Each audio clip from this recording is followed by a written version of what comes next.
సోదరీ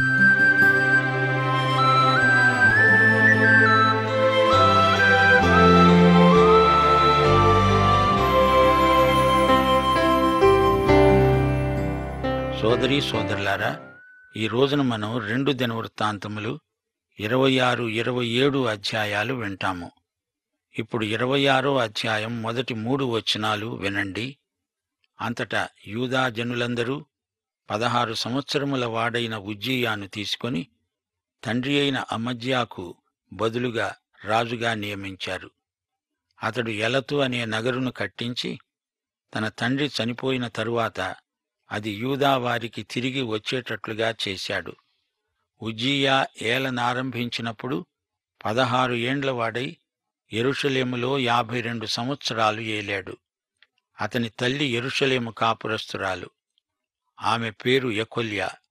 ఉజ్జీయా మంచి రాజు, కాని అతడు ఒక సాధారణమైన వ్యక్తి. ఇతని కాలంలో ఉజ్జీవమేమీ రాలేదు. ఇతని కాలంలోనే యెషయా తన పరిచర్యను ప్రారంభించాడు. ఉజ్జీయా చనిపోయినప్పుడు యెషయా సేవ కొరకై పిలువబడ్డాడు. యెషయా 6వ అధ్యాయం 1వ వచనం. రాజైన ఉజ్జీయా మృతి నొందిన సంవత్సరమున అత్యున్నతమైన సింహాసనమునందు ప్రభువు ఆసీనుడై ఉండగా యెషయా చూచాడు. ఉత్తర రాజ్యంలో ఉజ్జీవమేదీ రాదు. అక్కడ పరిపాలించిన రాజులలో ఒక్కడూ మంచివాడు లేడు. అయితే దక్షిణ రాజ్యంలో కొందరు మంచి రాజులున్నారు. వారిలో 5 చాలా మంచివారు. వారి కాలంలో ఉజ్జీవం కలిగింది. ఉజ్జీయా చెడ్డవాడేమీ కాడు, మంచివాడే. అతడు తన తండ్రి అయిన అమజ్యా చర్య అంతటి ప్రకారం యెహోవా దృష్టికి యథార్థముగా ప్రవర్తించాడు. దేవుని ప్రత్యక్షత విషయమందు తెలివి కలిగిన జకర్యా దినాలలో అతడు దేవుణ్ణి ఆశ్రయించాడు. అతడు యెహోవాను ఆశ్రయించినంతకాలం దేవుడతణ్ణి వర్ధిల్ల చేశాడు. అతడు బయలుదేరి ఫిలిష్తీయులతో యుద్ధం చేసి గాతు ప్రాకారమును, యబ్నే ప్రాకారమును, అష్డోదు ప్రాకారమును పడగొట్టి ప్రాకారపురములను కట్టించాడు. ఫిలిష్తీ ప్రాంతంలో గాతు ముఖ్య పట్టణం. అష్డోదు ప్రాంతం చాలా ముఖ్యమైనది. అది ఇప్పుడు ఓడరేవు. ఎర్ర సముద్రము నుండి అష్డోదుకు పెట్రోలు సరఫరా అవుతుంది. అదంతా ఫిలిష్తీ ప్రాంతం. ఫిలిష్తీయులతో, గూర్బీయులలో నివసించిన అరబ్బీయులతో, మెహూనీయులతో అతడు యుద్ధము చేయగా దేవుడతనికి సహాయం చేశాడు. అమ్మోనీయులు ఉజ్జీయాకు పన్ను కట్టారు. అతడు అధికముగా బలాభివృద్ధి నొందాడు గనుక అతని కీర్తి ఈజిప్టు మార్గ ప్రదేశములందంతటా వ్యాపించింది. ఉజ్జీయా యెరూషలేములో మూలగుమ్మము దగ్గర, పల్లపు స్థలముల గుమ్మముల దగ్గర, ప్రాకారపు మూల దగ్గర ఉన్న దుర్గములను కట్టించి గుమ్మములను దిట్టపరిచాడు. షెఫేలా ప్రదేశములో, మైదాన ప్రదేశములో అతనికి విస్తారమైన పశువులుండగా అతడు అరణ్యములో దుర్గములు కట్టించి అనేకమైన బావులను తవ్వించాడు. వ్యవసాయమందు అతడు అపేక్ష గలవాడు గనుక పర్వతములలో, కర్మెలులో అతనికి వ్యవసాయకులు, ద్రాక్షతోట పనివారు, తోట పనివారు ఉన్నారు. గమనించారా? ఉజ్జీయాకు వ్యవసాయమంటే ఎంతో ఇష్టం. అష్డోదు, అష్కలోను, గాతు, బెయేర్షెబా వరకు ఎన్నో పచ్చిక బయళ్ళు ఉన్నాయి. పైన కర్మెలు పర్వతము, ఎస్ట్రెలోను లోయ, ఎన్నో పండ్ల తోటలు ఉన్నాయి. ద్రాక్ష తోటలు విస్తారం. ఉజ్జీయాకు ఇలాంటి పరిసరాలు ఎంతో ఇష్టం. యుద్ధానికి ఉజ్జీయాకు సైన్యం కూడా ఉన్నది. అందులోని యోధులు రాజు అధిపతులలో హనన్యా అనే వారి చేతి క్రింద ఉన్నారు. ఖజానాదారుడైన మయశేయా, ప్రధానమంత్రి అయిన యెహీయేలు వారి లెక్క ఎంతైనది చూచి వారిని పటాలముగా ఏర్పరిచారు. వారి పితరుల ఇండ్ల పెద్దల సంఖ్యను బట్టి పరాక్రమశాలులు 2600 మంది అయ్యారు. రాజుకు సహాయము చేయడానికి శత్రువులతో యుద్ధము చేయటమందు పరాక్రమశాలులైన 3,07,500 మంది గల సైన్యము వారి చేతి క్రిందనే ఉన్నది. దక్షిణ రాజ్యమైన యూదా ఆ సమయమందు మంచి సైన్య బలముతో విజృంభిస్తున్నది. ఉజ్జీయా ఈ సైన్యమంతటికీ డాళ్లను, ఈటెలను, శిరస్త్రాణములను, కవచములను, విల్లులను, ఒడిసెలలను చేయించాడు. అంబులనేమి పెద్ద రాళ్లనేమి ప్రయోగించడానికి ఉపాయశాలులు కల్పించిన యంత్రములను యెరూషలేములో చేయించి దుర్గములలోనూ బురుజులలోనూ ఉంచాడు. అతడు స్థిరపడే వరకు అతనికి ఆశ్చర్యకరమైన సహాయం కలిగింది గనుక అతని కీర్తి దూరముగా వ్యాపించింది. ఆ రోజుల్లో యంత్ర పరికరాలు కూడా వాడుకలో ఉన్నాయి. బాణం వేస్తే అది ఎంత దూరమైనా పోతుంది. నూతన యుద్ధాయుధాలు ఉజ్జియా కనిపెట్టాడు. అయితే ఇతనిలో ఒక బలహీనత ఉంది. ప్రతి ఒక్కరిలో ఏదో ఒక లోటు ఉంటూనే ఉంటుంది. అతడు స్థిరపడిన తరువాత మనస్సున గర్వించి చెడిపోయాడు. అతడు ధూపపీఠము మీద ధూపము వేయడానికి యెహోవా మందిరములో ప్రవేశించి తన దేవుడైన యెహోవా మీద ద్రోహము చేయగా యాజకుడైన అజర్యా అతనితో కూడా ధైర్యవంతులైన యాజకులు 80 మంది అతని వెంబడి లోపలికి వచ్చారు. వారు రాజైన ఉజ్జియాను ఎదిరించి అన్నారు, ఉజ్జియా, యెహోవాకు ధూపం వేయడం ఆ పని కోసమై ప్రతిష్ఠింపబడిన అహరోను సంతతి వారైన యాజకుల పనే కాని నీ పని కాదు. పరిశుద్ధ స్థలములో నుండి బయటికి వెళ్ళు. నీవు ద్రోహము చేసి ఉన్నావు.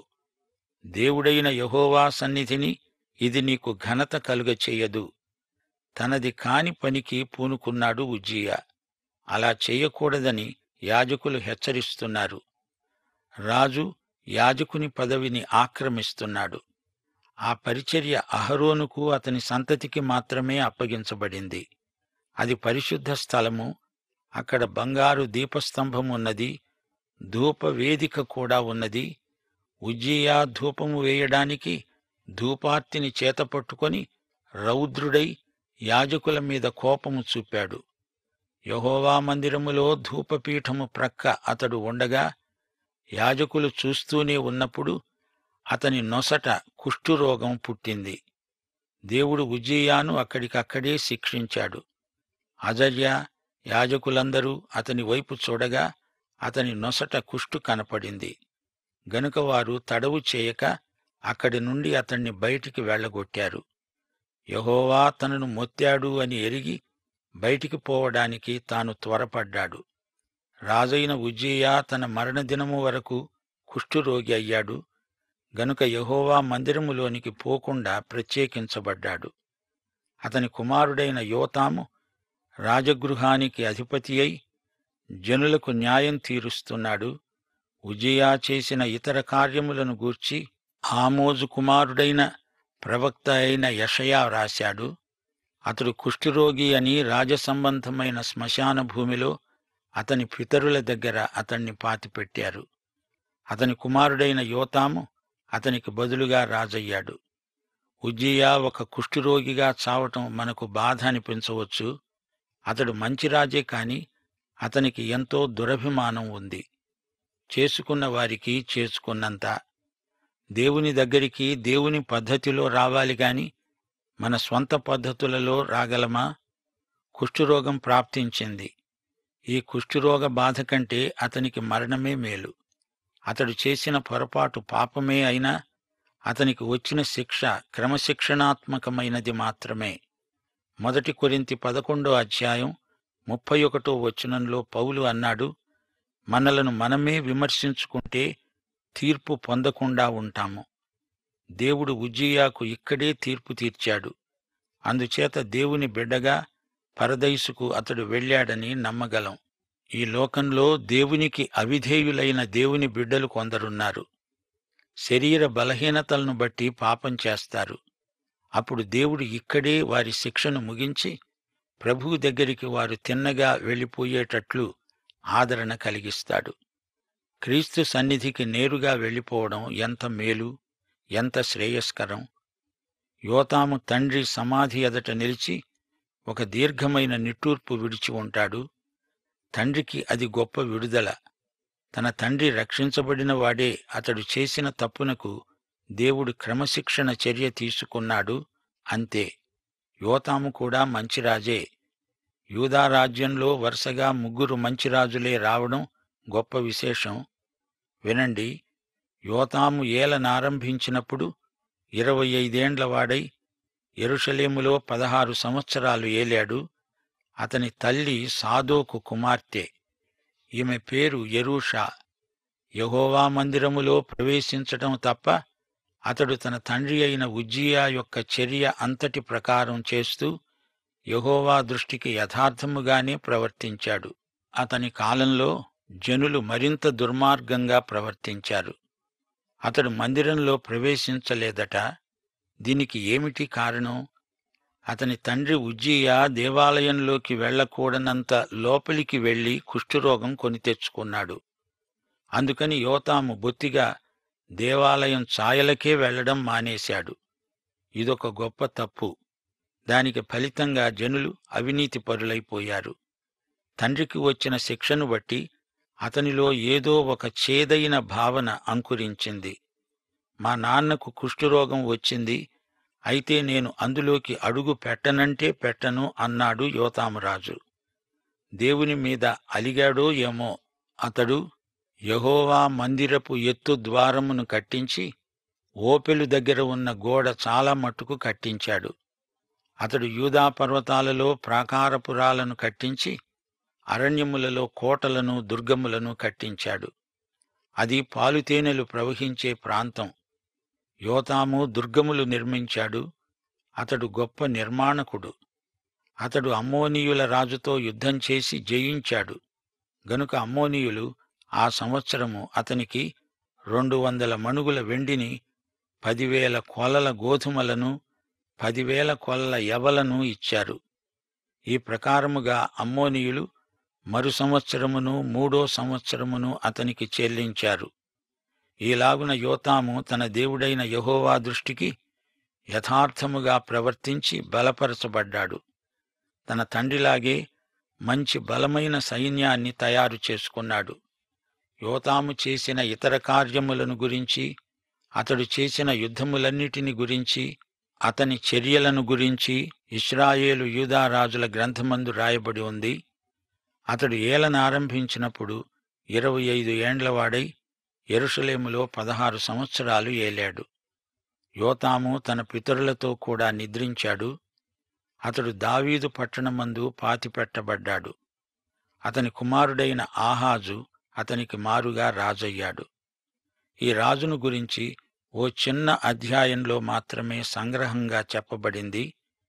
ఈ యువకుడు దేవుని సాయంతో ఎన్నో ఘనకార్యాలను చేయవలసి ఉంది గాని దురభిమానం చేత తన తండ్రికి కలిగిన చెడ్డ అనుభవాన్ని బట్టి దేవునికి, ఆయన సన్నిధికి తనకు తానై దూరమైపోయాడు.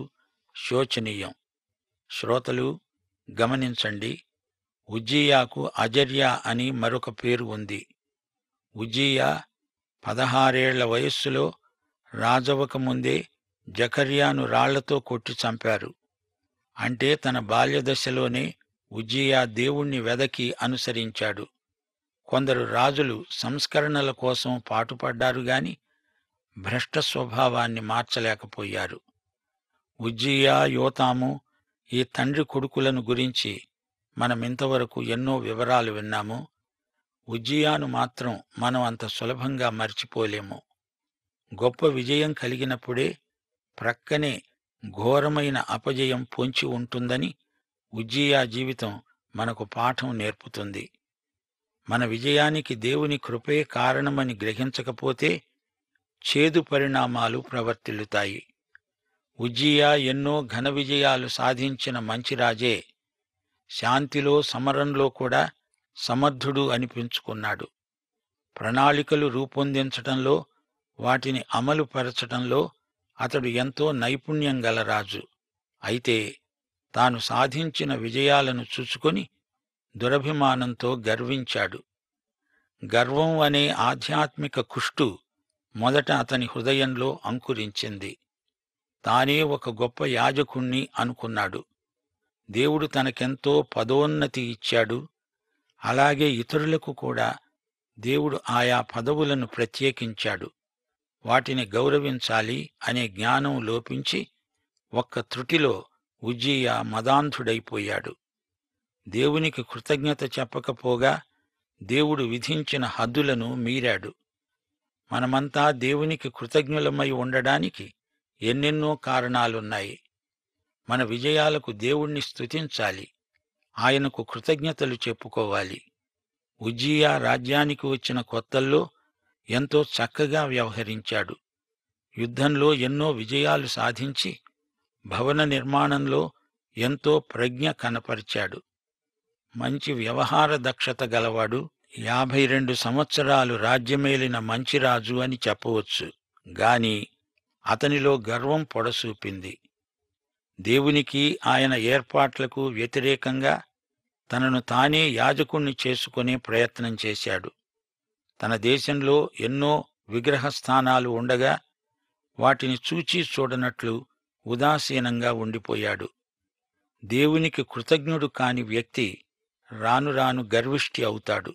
నీవు ఎంత గొప్ప పదవిలో ఉన్నా ఇతరులకు దేవుడు అప్పగించిన అధికారాన్ని చూచి అసూయ చెందకూడదు, దాన్ని ఆశించకూడదు. ఉజ్జియా యెరూషలేములో ఉండి పరిపాలించాడు. ఇతడు యూదారాజుగా చరిత్రలో ప్రసిద్ధికెక్కాడు. ఉజ్జియా తండ్రి అమజ్యా, తల్లి యెకొల్యా, కుమారుడు యోతాము. ఉజ్జియా సమకాలీనులు యెషయా, ఆమోసు, జకర్యా, అజర్యా. శ్రోతలు, మరిచిపోకండి, దేవుని ఆశీర్వాదాలు మనల్ని వినయానికి, విధేయతకు నడిపించకపోతే అవే ఆశీర్వాదాలు మన పతనానికి కారణమవుతాయి. సామెతలు 29వ అధ్యాయం 23వ వచనం. ఎవని గర్వం వానినే తగ్గిస్తుంది, వినయ మనస్కుడు ఘనత నొందుతాడు. సామెతలు 11వ అధ్యాయం 2వ వచనం. అహంకారము వెంబడే అవమానం వస్తుంది, వినయము గలవారి యొద్ద జ్ఞానమున్నది. సామెతలు 16వ అధ్యాయం 18వ వచనం. నాశనానికి ముందు గర్వం నడుస్తుంది, పడిపోవటానికి ముందు అహంకారమైన మనస్సు నడుస్తుంది. దేవుడు తనను రాజును చేసిందానికి తృప్తి చెందక తానింకా యాజకుడు కాగోరాడు. దేవుని హద్దు మీరి నడిచేవారు దండించబడతారు, అందులో ఏమాత్రమూ సందేహం లేదు. ముగింపులో 1 యోహాను 2వ అధ్యాయం 17వ వచనం మా శ్రోతలతో పంచుకోగోరుతాము. లోకము, దాని ఆశ గతించిపోతాయి, గాని దేవుని చిత్తమును జరిగించేవాడు నిరంతరము నిలుస్తాడు. పాఠం సమాప్తం.